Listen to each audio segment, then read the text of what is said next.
All right. Well, welcome to our slide resurrection ceremony. Just kidding. But really, I'm excited to walk you through the process of bringing a dead slide back to life. Hi, I'm Allie. I'm a creative director and presentation designer over at GhostRanch Communications.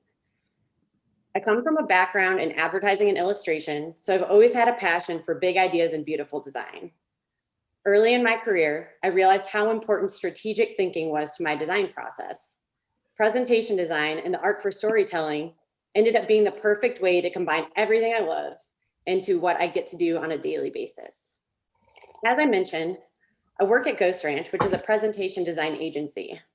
I know it sounds pretty niche, which is actually how we like it. Because we don't do everything under the sun, and we focus our creative energy on presentations as a medium, we really give slides and stories the love and care that they deserve. But really, at GhostRanch, we're more than just presentation designers. We're presentation thinkers. When we say that we're a group of presentation thinkers, that means we consider the entire ecosystem surrounding a presentation. Everything about that presentation is important, and to be, and that's really, that whole ecosystem is that driving factor in how we bring a deck to life. So what that means taking a deep look at your audience, looking at the environment you'll be presenting in, the big ideas that you need to bring to life, what your audience should walk away thinking, feeling, and even thinking about ways that you can continue to push your message forward even after you present. So there's a ton that we could dig into there, but since our time's pretty short, we'll get to the point of our discussion today. And since we're so deep in that presentation design biz at GhostRanch, we see a lot of slides. Slides with all sorts of purposes, intentions, and functions. We see some really successful slides and some that are, well, dead on arrival. You know the type. I'm sure you've heard the term death by bullet points. We've all sat through presentations that are pretty painful. So the reason that we see that so often is because designing successful slides is not easy. This is one of my favorite quotes. I'm sure you've heard it. I didn't have time to write a short letter, so I wrote a long one instead. Good old Mark Twain. But have you ever really thought about it in terms of how you design your slides or your presentations? Dr. Carmen Simon, cognitive neuroscientist and speaker, she conducted a fantastic research study on memory and retention. She also wrote an amazing book called Impossible to Ignore. Definitely recommend that book. One of her biggest insights was that an audience tends to remember 10% of what's presented to them. And even with that low number, without your audience having that intention to remember what's on your slides, they forget most of that content after about 48 hours. Therefore, clarifying that 10% of your message and making sure it's the right 10%, the message that you actually want your audience to walk away with, is essential, especially since people make decisions based on what they remember, not what they forget. So 10% isn't a lot, and not to scare you, but she actually updated that number to 1%, but that's a little bit too hard to process. So when you really think about it, if your audience could remember just one thing from your slide or your presentation, what would it be? All right, so now let's take a good look at this dead slide. I'll give you a few seconds to take this beauty in. So basic anatomy of a dead slide. We've got that long conversational title. It stretches across multiple lines. I mean, that's a really long title. Here's a subtitle that's completely unnecessary. Often subtitles are used to repeat what the main headline is already saying, but in a slightly different way, which can be confusing and takes power away from that title. That set of beefy bullet points there on the left is pretty daunting.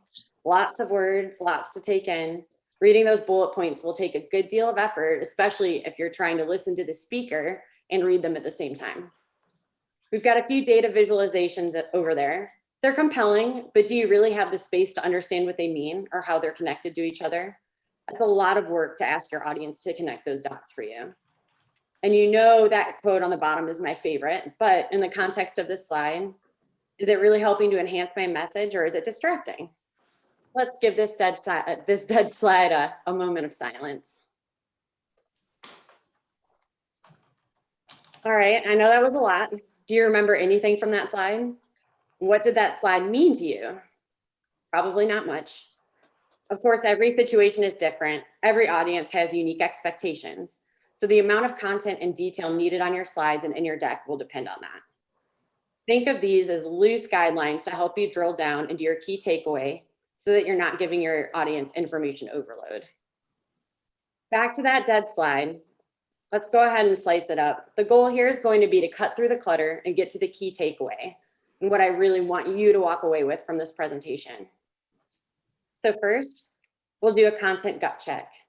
Since that slide was heavy, heavy, heavy on content, there's a lot we can trim away to help simplify what's shown on the slide. Second, we'll get to the point. This is where we'll take a closer look at the content remaining on the slide and then really drill down into what it actually means so that your intentions are clear. And then finally, we'll establish hierarchy. Here, we'll make sure our message is reading loud and clear on the slide for ultra memorability. All right, so we'll start with that content gut check, really thinking about reading versus listening. So a great question to ask yourself, is the content on your slide overly conversational? Will you be saying most or some of the text on your slide out loud? We often use slides as a crutch for our talk track, rather than as a visual that helps to enhance the story that we're telling. The true hard work isn't just in consolidating your information, but in practicing your delivery of the message so that it feels like a story rather than a consolidation of facts. Your audience will either be reading your slide or listening to you. They just can't do both at the same time. So the question here is, will your slide be more effective if they're reading your content or they're listening to what you're saying?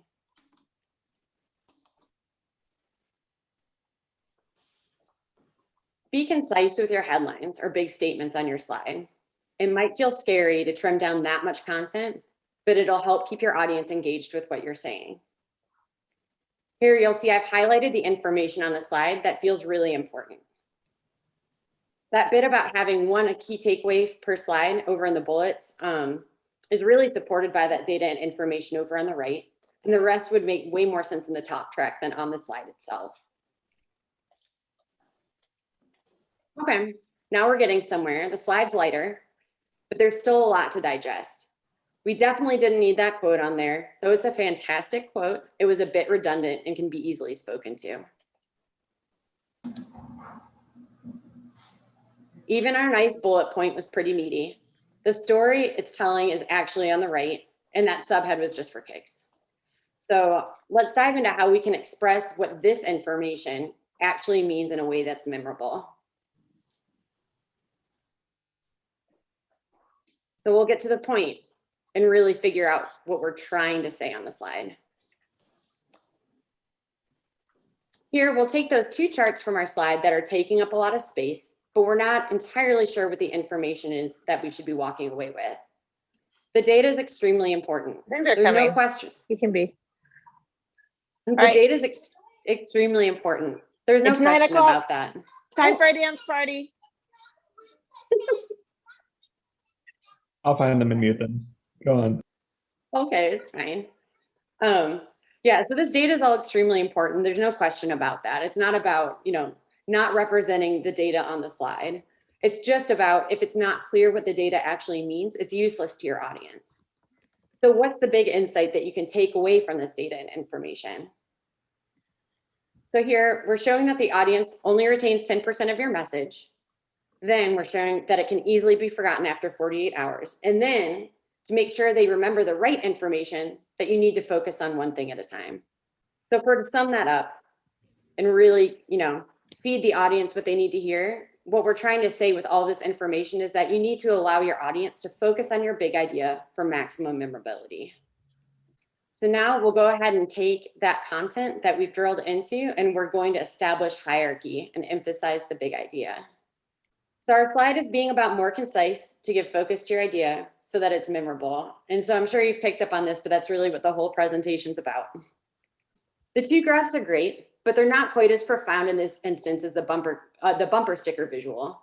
We've really summed up those insights in the statement on the left. So the audience isn't trying to connect the dots, and we're giving them, some simpler visuals on the slide. So now we've got a lot more room to play with on the slide. Lots and lots of breathing room, but as it stands, it's still pretty off balance. So even when you have the content that you really need on the slide, it doesn't mean that your audience will engage with it. Take a second and look at the slide and be aware of where your eyes go first.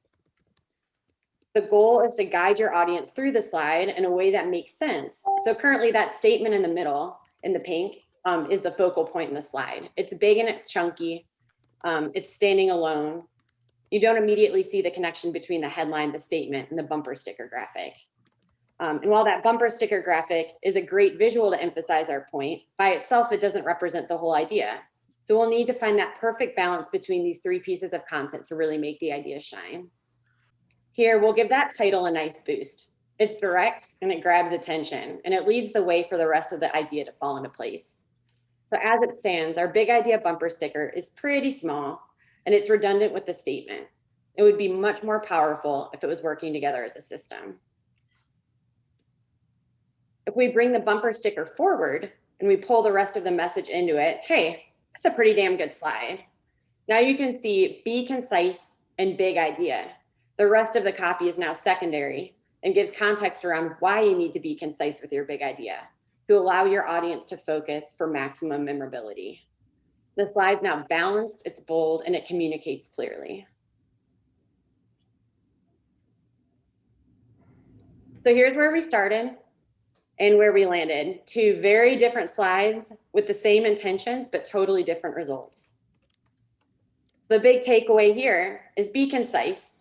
Let your big idea lead the way so people remember what you want them to remember. And don't be afraid to whittle away that content. Sometimes your best design tool is the delete key. Know your information deeply so that you can use your slides to enhance your story and not take away from it. That's it. Thank you. Hope that was fun and helpful and kind of help guide you towards, putting together slides that communicate really well with your audience. And happy to hang out and answer any questions that you have. But everyone at GhostRanch is really friendly. So always feel free to reach out if you want to talk a little bit more about this one-on-one.